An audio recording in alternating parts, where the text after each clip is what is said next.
into our voices in their ear holes. Welcome to the first ever second week in a row of Ben and Marshall Do It podcast. Whoa! The official podcast of The Great Scub-Do, the YouTube channel that we never touch, the show where we talk about movies, great movies, and why we think they are great. And sometimes, like today, we have a special topic. And it's going to be a little bit of a shorter episode, so we're just going to jump right into it. So, and a little bit of context. It is Monday night right now. This goes out tomorrow at 6 a.m. Tomorrow. Yeah. Hey, this is the most up to date, man. People are hearing this maybe closer to it's the spring live break. Recording. Yeah. It's spring break for most people. So Well, I have been at camp all day doing, like, as a counselor, doing camp counseling for spring break camp. And I am dead. I am so tired. You're clearly not dead, Marshall. Okay, maybe You're not. But you can alive. see my Camp Sunshine shirt. Yeah. And you can see my wacky hair. Yeah, you do look haggard. It's true. What age group were you with? I had the oldest boys, which I praise God for. I had the youngest kids for a long time there, and they're great. But for this week, after I haven't done this for like 2 years, I'm really happy to have kids that are a bit more competent. Yeah. Competent? Yes. I put them through many tests and challenges. Yeah. Like Taskmaster. Did you watch Taskmaster at all? I didn't. I watched a trailer, I think, but I did not watch. I watched that Kirk Franklin thing. It was really good. Oh, wasn't it? Wow. Oh, Marshall, you did a thing that I recommended. Look, I'm a better friend than you. You're a better friend than I am. No, it actually just popped up in my recommended. I probably wouldn't have found it otherwise. But okay. It was really good, wasn't it? Good. What an like experience! Oh my gosh, yeah. Yeah. I loved like NPR, giving gospel music a microphone.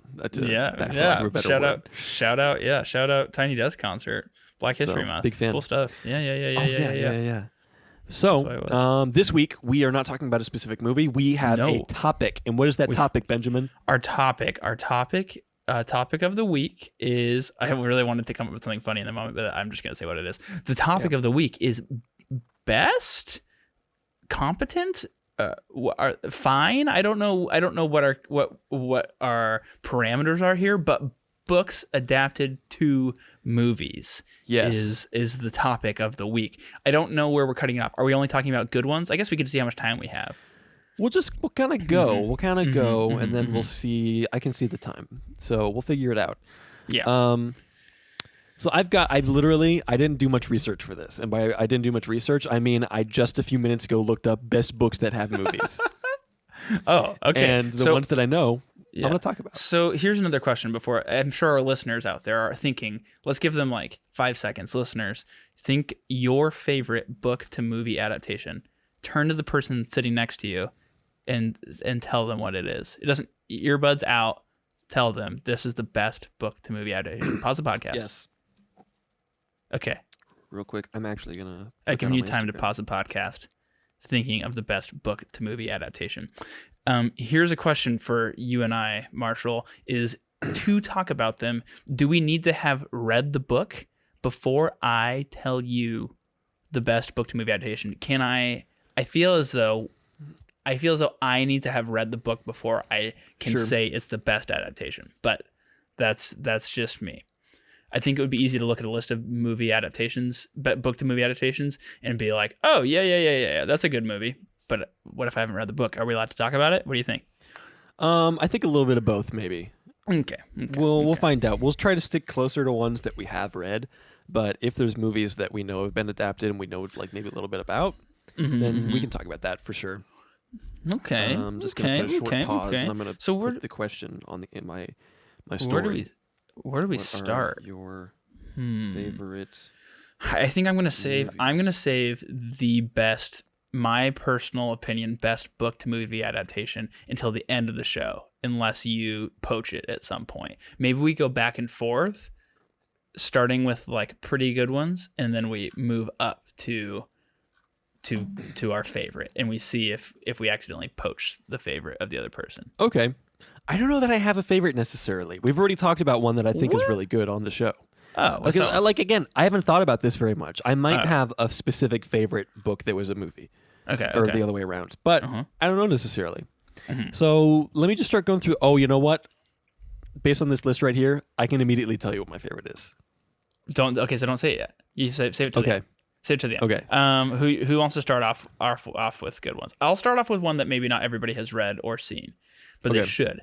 I think To Kill a Mockingbird is a really good book to movie adaptation in terms of the book is fantastic, thought-provoking, challenging, quick, easy read. Most people read it in middle school for their curriculum.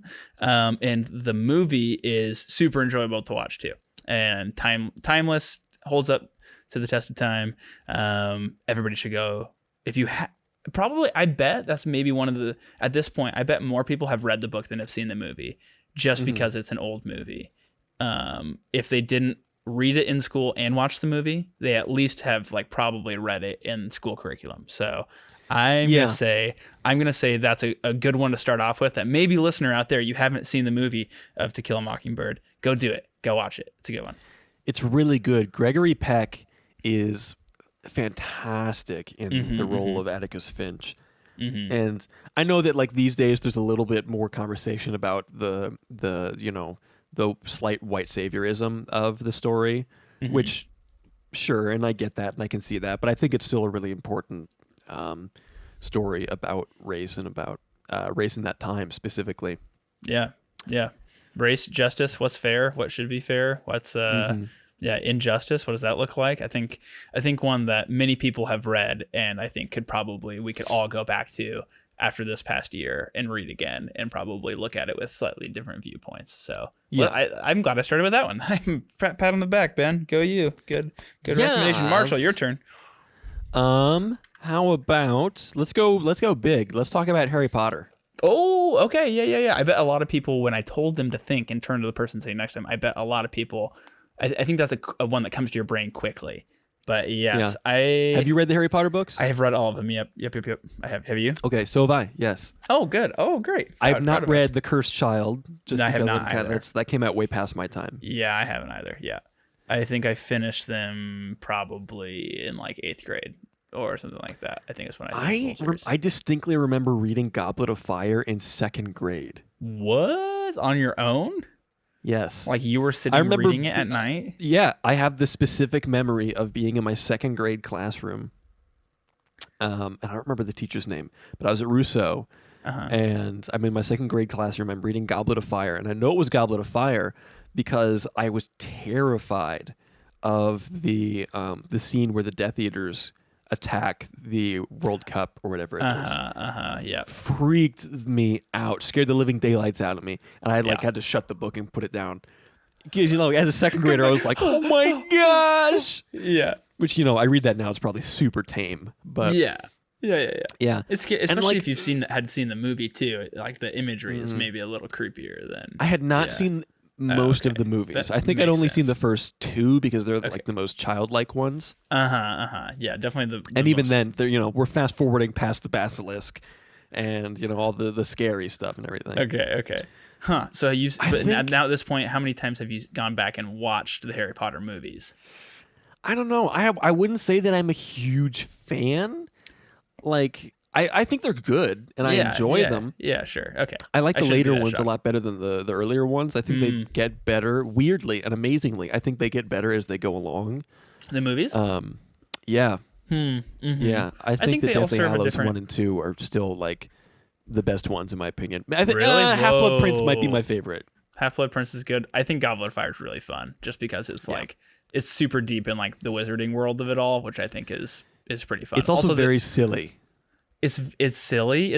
I think that movie did a better job balancing the happiness and the sadness that is Harry's life. I think if I were to say best book to movie adaptations, I don't know if I would even say that with Harry Potter. I think they're both standalone good, but I think the portrayal of Harry in the movies is way too angsty, and I think in the books he's much more a normal kid, a normal guy, and not so whiny, but nothing against the way they portray him. I think my problem is that at this point, most of what I remember from the books just comes from the movies, just because I read them when I was so young. Oh yeah, and they're what got me into the movies. But I just like most of what I know about Harry Potter at this point is just from Harry the Potter movies. movies. Yeah. That makes sense.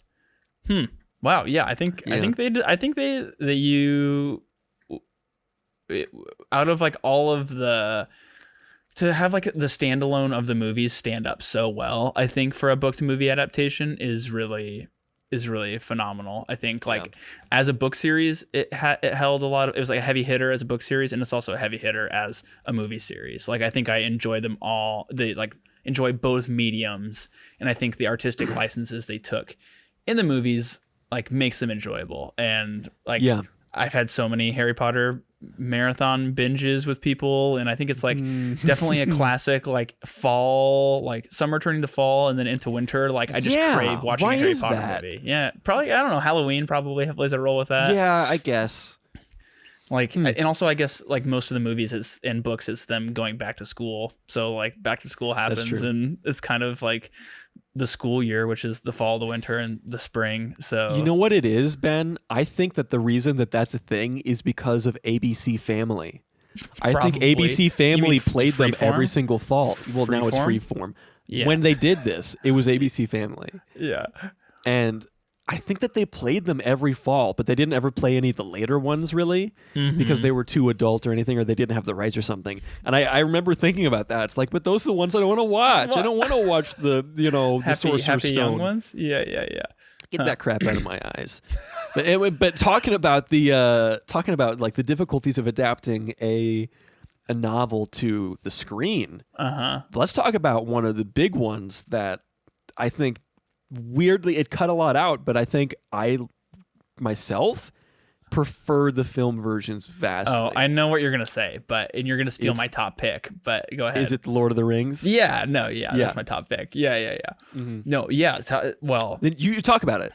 Well, I just finished Return of the King a month ago for first time reading through all of them. It took me years to finish all of them. Yeah. But finished The Return of the King. So I've now read The Hobbit, The Fellowship, The Two Towers, and The Return of the King. So The Hobbit and The Lord of the Rings. I have not read any of the Silmarillion or any of the extra stuff, but you don't need it. Whoa. Unless I don't you need are it, some kind of appreciate insanely at some like point. It reads like a textbook. Yeah, 100%. Like, yeah. You don't need the extra lore unless you really want it. Yeah. And if you really want it, I definitely. can send you a YouTube channel that gives you all of it. Yeah, that's reasonable. So anyway, no, I think that was by far my top. If I had to pick favorite movie or book to movie adaptation, I'd choose specifically The Return of the King.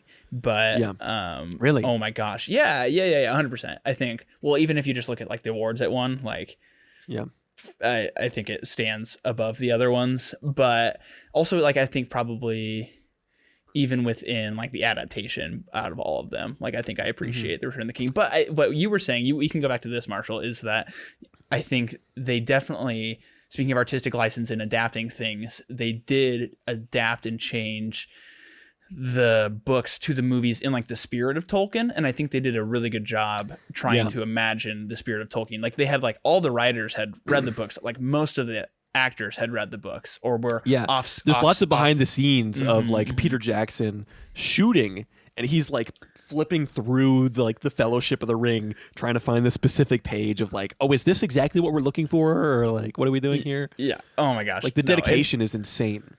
I think most people nowadays as well have probably seen the movies before they've read the books. Probably because the books are quite the undertaking.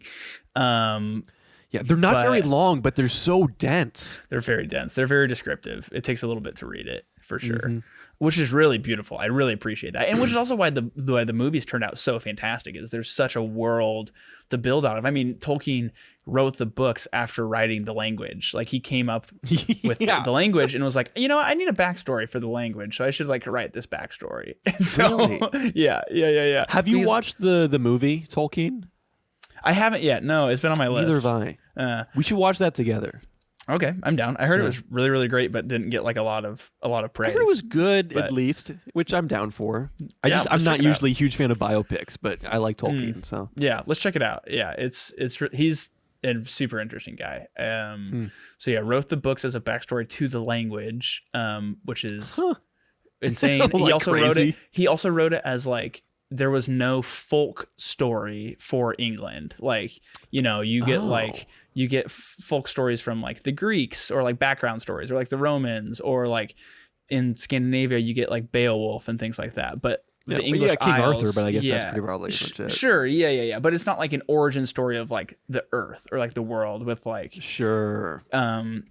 So that's kind of what he was thinking. He's like, England needs like millennia ago, like what's the backstory, like what are the gods doing, what are they how are they shaping the earth, and like that. So he was trying to come up with a folk story, like an origin story for the English Isles, which is really interesting too. Yeah. But anyway, sorry, back to the book to movie adaptation. Oh my gosh, yeah, they just do such a good job taking the spirit of the book and turning it into the film version. And then like naturally, because of the way the book goes, like you have to make cuts to it, like you have to cut like to keep it going. And I think you even see that when you think of some of the tragedy that happened with the Hobbit trilogy. Like I think from what I've read, producers really got in the way of that one. Like Jackson didn't want to do it like that, but like producers kind of got in and rushed the production of it all. But anyway, you see like the difference, even like similar source material, similar enough, like between the Hobbit and the Lord of the Rings, that they just do such a good job, like staying true to what the books do. And then like the things they cut out, they never say like, well, it's not that we said those things didn't happen, we just didn't take the time to show them to you, or sorry, your turn to talk. I think that the Hobbit movies, do you like the Hobbit movies? They're fine. It's more Lord of the Rings. It's fine. I think that they're a horrific disaster, and I can't stand them. I think people who watch the Hobbit movies without reading the books, love average people, the book. Yeah, the book's super good. It's also, it reads so much easier and quicker than the Lord of the Rings does. Yeah. So it's that's my whole thing, is that like the Lord of the Rings is this adult, graphic story, this fantasy story that's much more grown up, and it's this grand story of good and evil and everything, and it's this huge sprawling saga, and that's what the movies are. The Hobbit was just Tolkien stretching his muscles, writing a children's story. Like I would read The Hobbit to my kids if I had them. I don't, but if I had kids, I would read The Hobbit to them before bed. I would not do that with The Lord of the Rings. Like there's such different tones, right. And then in the movies, they just tried to take this, what I would call like a children's novel, and they tried to make it into the adult thing that is the Lord of the Rings. And in doing so, they also took, the Lord of the Rings is 3 movies and 3 books, and they cut so much out. They took this individual book, which I'm pretty sure is shorter than any of the individual Lord of the Rings books, and they stretched it into 3 movies and added tons of stuff from the Silmarillion, things that are like vaguely mentioned in the book. They expand them out a ton, and all of that is so bad. Yeah, no, and they cut out a bunch of stuff that is really good in the book, like when the dwarves go one by one to meet the guy who can turn into a bear, so they don't freak him out. They don't really do that. And that's one of my favorite parts of the book. Yeah, so 100%. Also, it's such a confusing they cut a lot of saga. The great parts of the movies, like with the physical makeup and costuming, they CGI characters, and it doesn't work as well. And like the physics feels unnatural in a lot of things. And there's it's all so that stuff sad too. looking at all the amazing, like the 24 plus hours of behind the scenes for the Lord of the Rings, and you're seeing them on like the location in New Zealand, and it's gorgeous and it's beautiful, and then you watch the behind the scenes for The Hobbit, and they're just on a green box the entire time, right. Unless they're walking through along like a large area, and then it's going to be a big New Zealand shot, and that's great. Or Hobbit, to be fair, like if that is done correctly, like they could have done The Hobbit and done that and pulled it off, like for sure. There was a way for them to do that, sure, but it didn't work compared to what we were expecting. So I think that maybe with the current technology, with like the Mandalorian, with the volume, where they've got the LCD screens around you, like that all looks incredibly real. Like the scene with the episode with Ahsoka, where they are in the woods and everything. At no point do I think that's a set. Like I'm thinking that's a planet that they're on.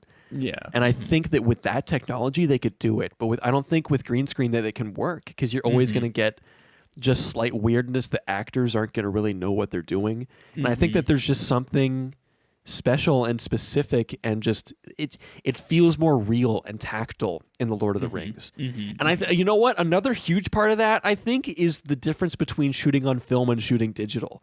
Because shooting on film has a bit more grit to it. It has like a feeling to it. And digital, which is what The Hobbit was done on, is just like too clean. It's like you look at Rivendell in Lord of the Rings, and then you look at Rivendell in The Hobbit, and it just seems wrong, and you can't place why. And it's because it's just like too clean, which is weird because it's supposed to be, but it's wrong in this one. Yeah, definitely. I think, like, with my love and appreciation for the movies, it led me to read the books, and I think that it's also just like such a classic tale. Like, it's such a timeless story with like so many Tale as old as time. That gets pulled out. Song as old as rhyme. Falling in love with a beast. So no, just that there's so many themes of the books that are like, you know, friendship and like brotherhood and like or like the theme of Theoden really stood out to me as we were reading, or as I was reading it. Just like this downtrodden, beaten, like failure of a king, like coming back and like redeeming himself and leading his people to like save the planet. And like I'm trying to think of somebody like the ending of an age and the beginning of a new one, and like losing people that like matter to you, or like naturalism and caring for the trees, or like, you know, like there's so many of these themes woven into the story, or getting out of your comfort zone and leaving home and then like coming back a different person, and like so many of those themes. I think just I could gush about the Lord of the Rings forever. It's fantastic. It's so good. I think that's definitely one of the top ones. It's not my top favorite. I have not read the book of my favorite, probably. Okay. Well, I know that I haven't read the book. Okay. Well, then it can't be your favorite. I'm going to say that right now. Then I will choose a different one. I'm just kidding. Tell me what it is, and I'll judge you for not. Well, I got a couple more that I want to get through. Let's see, what time are we on right now? 10 minutes. 10 minutes-ish. Let's do like, we can get through more of these. We got time. Okay, good. I have on here, what I was going to say was The Godfather. Oh, nice. I have also not read the book for that, so I wasn't going to talk about it, but I do love The Godfather. I absolutely love the movie. The book is also written by Mario Puzo, as well as the screenplay, so I imagine that it is pretty close. From what I'm aware of, the book, I think, either starts at Vito being in Italy and everything, like The Godfather Part 2. It's either that or it goes between it, and I don't remember. But there is a lot more of Vito becoming the Godfather in the original novel, if I remember correctly. But it's been a long time since I read all of that. That is a movie series that is a bit of an undertaking. It could be a fun weekend project. Yeah, because they're long too. I always forget how long that first movie at least is.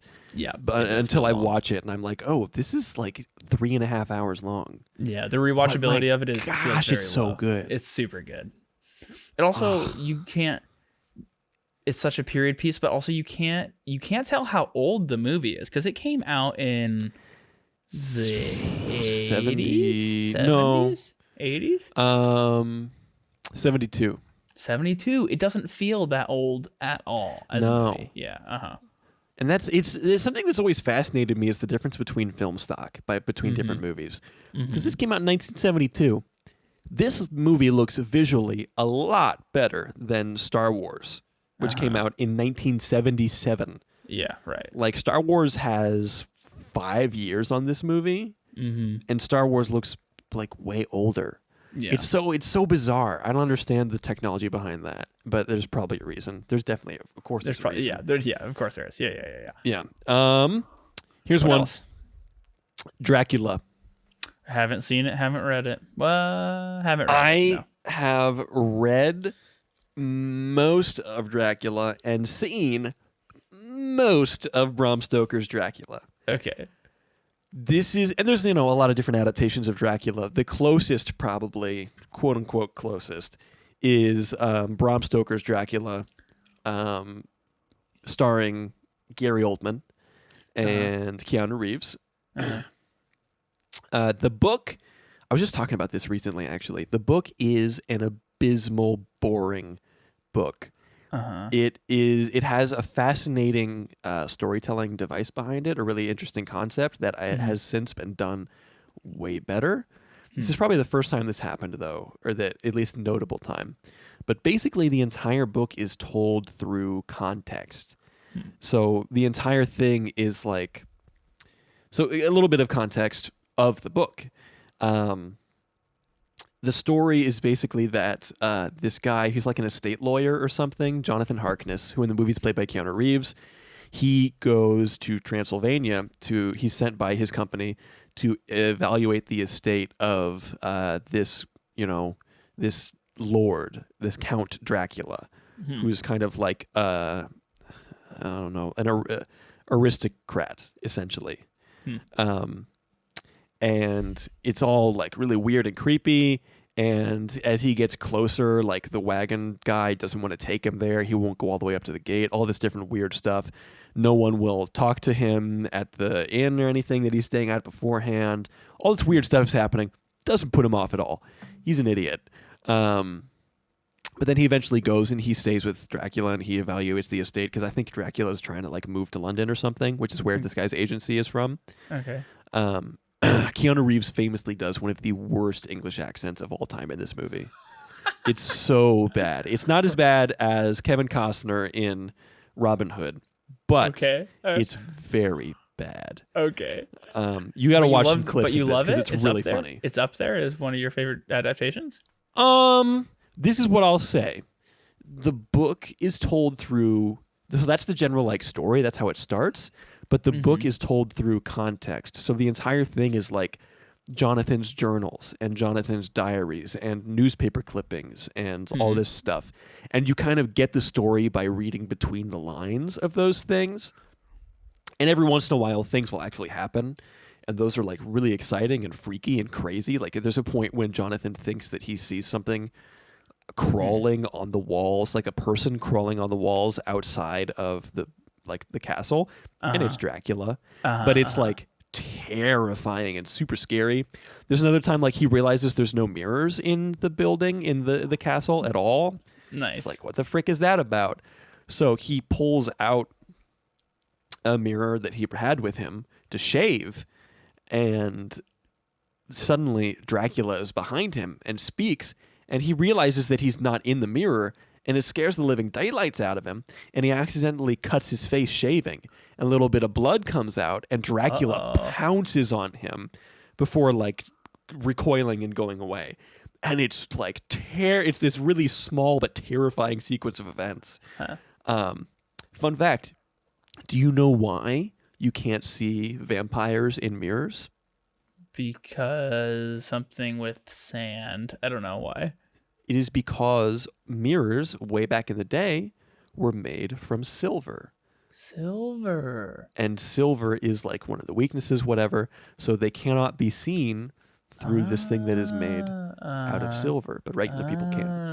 Yes. So it's not just like mirrors, whatever. That's just the way it is. There's actually a specific reason behind it, which is fascinating to me. Yeah. But the movie, I think, is good for what it is.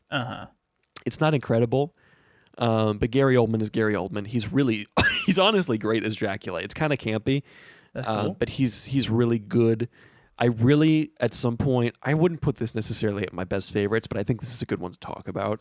I really, really, really want to see a super good direct adaptation of Dracula, just the novel. And for a while there, they announced this Netflix thing that was like, oh, is this going to be it? And then after like the first episode, suddenly Dracula is in the present day. It's like, oh, well, this is stupid. And now Dracula has a lawyer. And Dracula's like, you can't have him imprisoned because you're not allowed to. And then they give Dracula an iPad. Like, it's really stupid and not bad. directly related, but What We Do in the Shadows is very good. Speaking of modern day Yes. vampires, everybody should watch that. The movie. I want to watch the show. I show don't is- have an access I've to the only show. seen maybe 2 episodes, I think. So. I love all the clips. Cause Matt Berry's in that, isn't he? Mm-hmm. Oh, I love Matt Berry. Did you know that he's a musician and he's like really good? No. Yeah, you should look him up on Spotify. He's genuinely great. Get him on Flight of the Conchords. It's crazy. The same thing with Tim Heidecker of Tim and Eric. He's a musician and he's on Spotify. He popped up on my Discover Weekly, and I was like, "This is a really That's good super song. sweet. Who wrote Nice. this? Tim Heidecker." That's awesome. It was super mind fun. blowing to me. Marshall, let's move on to ones. Let's close out with book to movie adaptations we don't love or haven't read the book or seen the movie. Well, I'll start let it me off. tell you. Go ahead. Let me tell you what is probably my favorite. If I have to have read it, Oh yeah. let me Go tell you ahead. my Go favorite. ahead. I've got it behind me. Actually, I don't because you have it. Oh, I do have it. You have it. The Witcher. The Witcher Yes. movie though. It's a Netflix show. Does that count as a movie? It counts. It counts. It doesn't Oh, count as well a movie then- necessarily, but it's book to screen, and I say Okay. that counts. Okay. What I will say, I think This that changes things. the Witcher books are really interesting because the first book is a collection of short stories that were published by Andrew Sapkowski, Polish author Andrew Sapkowski, in a Polish magazine. I think in like the mid 90s. And they only got adapted into English. All the books only got translated in like 2007, and that was because of the popularity of the video games. So they get made. These books get written, and they're very, very personal to Poland. Like they're extremely proud of these things, and they're very Polish in like the stylings of the architecture, and the setting and everything is very much of that kind of like Poland, Germany, Amsterdam, kind of like that area. And it gives it a really interesting flavor. It gives it really cool fantasy setting that is very specifically unique to it. Like it's not like Game of Thrones. It's not like Lord of the Rings. It's more like Lord of the Rings because it's a lot more high fantasy. But I would not compare to the two. Like where I would say The Hobbit is like the child version of The Lord of the Rings. And this is a poor analogy, but The Lord of the Rings is like content-wise the child version of The Witcher. And then Game of Thrones is like the adult. Gotcha. But The Witcher is definitely more mature. It's definitely more adult. But it's very good. It's all this, the context basically of this world is that at some point there was the convergence of the spheres where different dimensions, it's kind of science fiction actually technically, because 2 different dimensions merged together for just like this amount of time and then separated again. But in that time, magic entered the world and monsters entered the world and stuff. So conceivably this was the regular Earth. Until this thing happens, and now we have monsters everywhere, and magic and all that crazy stuff. So a Witcher is a person who has been mutated to have like these super like strong senses and super strong muscles and stuff, and they are a born and bred monster hunter for hire. That's their thing. So the first book is a lot of just Geralt, the main character, who is the Witcher. He's a Witcher, but in this case, he is the Witcher. Going on and doing different missions and contracts and stuff. And you meet new characters throughout that who come back at late different points in the saga. And then the second book is what the first season of the show is more or less adapting. It's confusing because there's a really important character in Ciri or Cirilla who is kind of like the child of destiny. She's like the person that this entire saga kind of revolves around. And she doesn't really come into the story until one of the short stories, and then for sure in the first book. Gotcha. So the problem the show kind of ran into, and this is my main gripe about it, and kind of most people's, is that it jumps in time a lot and never really gives you any real indication that it's happening. Gotcha. So it took a lot of people a lot of time to figure out at different points that this was actually happening. And I feel like I had an easier time of it just because I know the stories and I know the characters. But it's a lot more confusing than because Geralt is a Witcher, so he ages very slowly. Yennefer, one of the other main characters, is a witch, so she is extremely old, but always looks, extremely beautiful. And then meanwhile, we have Ciri's story. So Ciri's the only one who's probably actually happening close to real time. Geralt is happening like decades apart, 5-10 years apart per story. And Yennefer's could be, 50 to 100 years apart as it goes on. So it gets really confusing because it's not really built into the story very well. It's not really shown very well.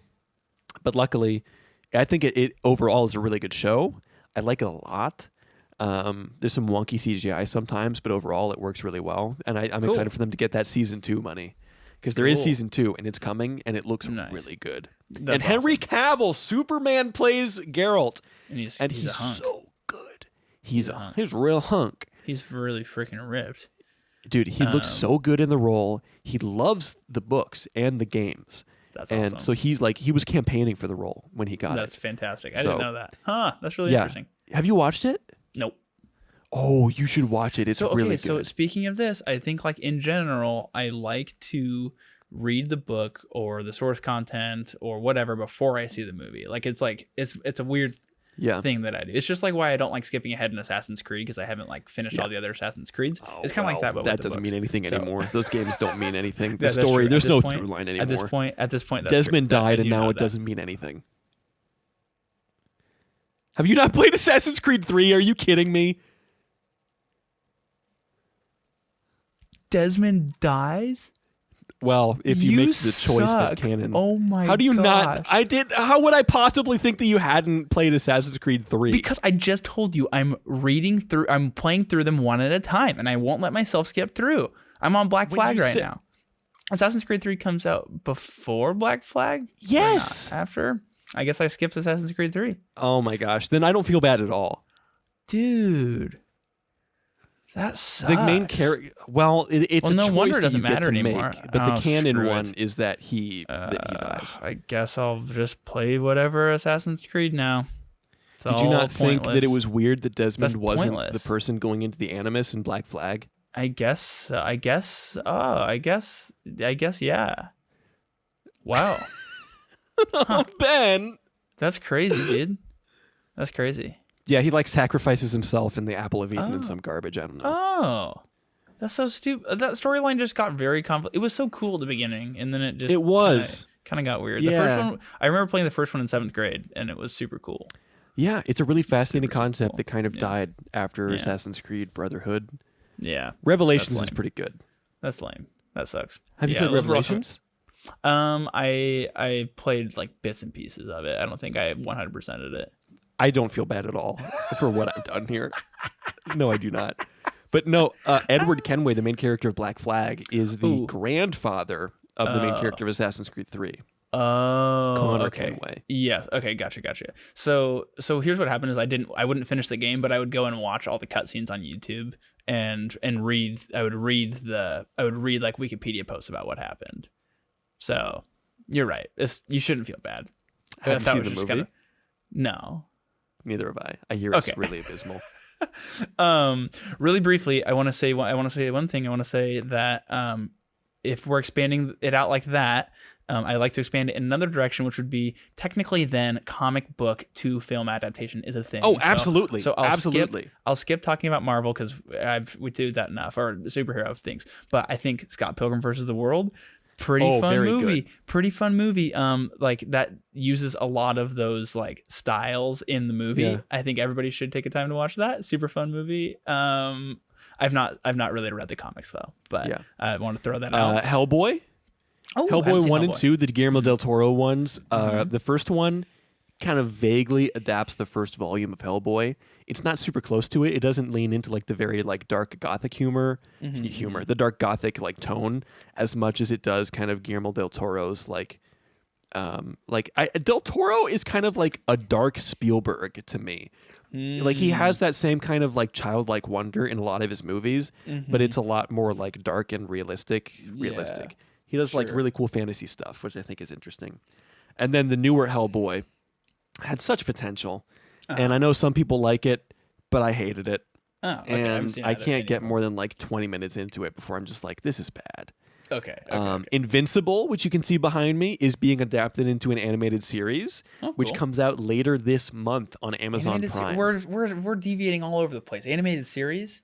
Dude, it's Where are an we going? adaptation We to said the movies. screen. We said movie. Oh, that's what. Okay. Well, I was off on the Frick. definition then. Watchmen. Adaptation to the Watchmen. screen. If we're talking comic books, Watchmen, one of the if we're most talking- prolific, if we're talking famous comic books if of we're all talking time. miniseries, HBO. Yeah. I'm talking about the movie. Oh, I haven't seen the movie. I've seen the HBO series though. So the HBO series is not adapting the book. Oh. And you can see it right there, pointing to it. Boom, that's Watchmen. Yeah. Arguably the most famous comic book of all time. Maybe not the most famous, but in a lot of people's eyes, the greatest. I kind of disagree. I like other books better, but that's fine. The movie is adapted by Zack Snyder, Zack Snyder. Oh yeah, sure. which we talked about this last week. I think we did. Yeah, that's right. That's why that rings just a bell. took this wonderful book and said, I'm going to make it really cool, and just made it really bad. And Classic there's some Snyder. really good things in that movie that work really well and that are really cool. But most of it is just Zack Snyder trying to take, Alan Moore's masterpiece, which is an incredible, fascinating, philosophical book talking about, the people in power and stuff like that, which is what he does a lot, with V for Vendetta too, which we'll talk about in a minute. Ooh. And he just made it into, look at how edgy and cool I can make all these guys. Look, he broke his arm backwards. Look at that schlong. Like, it's not good. Yeah. The HBO series is technically canon. It's confusing. But the HBO series is not connected to the movie. Oh, okay. The HBO series is a direct sequel to the comic. Gotcha. And it's very good. Great show. Not adapting the book, though. Gotcha. So we can't Gotcha. talk Gotcha. about Did it. not know that. Okay. V for Vendetta, also written by Alan Moore. The comic, this came before Watchmen. The comic is really dense. Like, there is so much text. It's very, very good, but I would call it like the Lord of the Rings of comic books and how dense it is. Like, V goes on these huge monologues, and it's just like, it's Alan Moore just going insane on all of these philosophical craziness things. It's really, really good. And I like the ending in the book a lot better. And I don't exactly remember what it is at this point, which is frustrating, but I know that I liked it better than the one in the movie. The movie's a good adaptation. Hugo Weaving is fantastic as V. I like Natalie Portman as what's her name. Oh, I remember what it is. I remember the ending. All the casting is really good in the movie. I think the movie overall is really good. I don't think it's a perfect adaptation, but I think it's a good movie on its own. Yeah. The thing that frustrates me is the change in the ending specifically. So in the movie, what happens, which is probably what most people have seen. Most people don't even know it's a comic probably.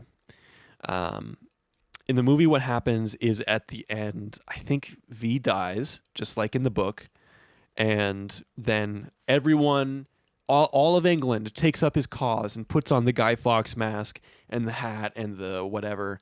And they all take up the cause, and now we are everyone, and like, which is where the anonymous thing comes from, Right. because they're always wearing that mask. That's what that is. It's probably more from that scene than anything. That we are all the fight the power, whatever. In the book, I'm pretty sure what happens is because the entire time, V is grooming this girl whose name I don't remember, played by Natalie Portman, to basically become the new him. And in the book, he dies, and she does become the new him.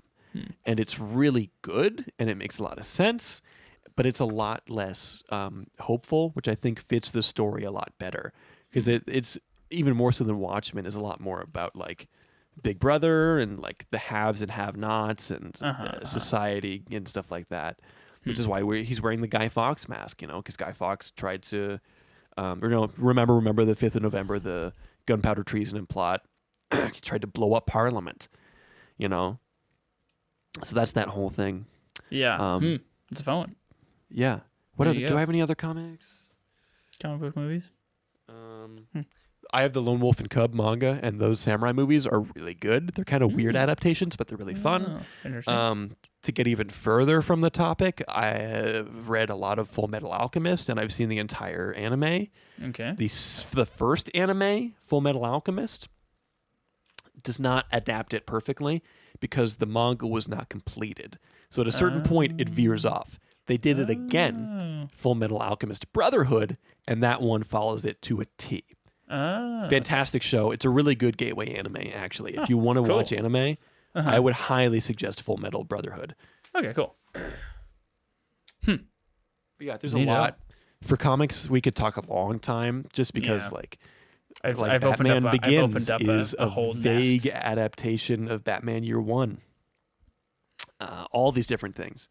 Yeah. I've opened a nest. of But it's an important one. It's a good one. Yeah. I wanted to talk about comic book stuff, and I just didn't have a list open or anything. Yeah. But yeah, so you would say your favorite is Lord of the Rings? Return of the King specifically. Yeah, for Okay, sure. that's the only one that I haven't read. I haven't read the Princess Bride book, but I would like to. I know that's a movie adaptation. Yeah, I hear that it's interesting because it's like it in itself also has kind of a framing device like the movie has, where it's like the author is telling the abridged version of the story. Gotcha. Huh.